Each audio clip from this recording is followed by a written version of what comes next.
आम्हाला जे काही देता येणं शक्य होतं, वीज माफीचं आम्ही कंटिन्यू चालू केलं.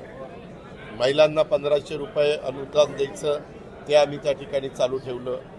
नवीन AI या तंत्रज्ञानाचा वापर करून अनेक क्षेत्रामध्ये आपल्याला म्हणजे आमचा पोलीस विभाग असेल, आमचा कृषी विभाग असेल, आमचा उद्योग विभाग असेल, अशा अनेक क्षेत्रामध्ये त्याला कसं मदत होईल याबद्दलचा आम्ही त्या ठिकाणी प्रयत्न केलेला आहे. आणि हे सगळं करत असताना आर्थिक शिस्त, मी पुन्हा पुन्हा सांगतो, तुम्ही पत्रकार मित्रांनी पण बारकाईने जर बघितलं तर त्यामध्ये आर्थिक शिस्त लावण्याचा निश्चितपणे आणि संतुलित अर्थसंकल्प देण्याचा प्रयत्न.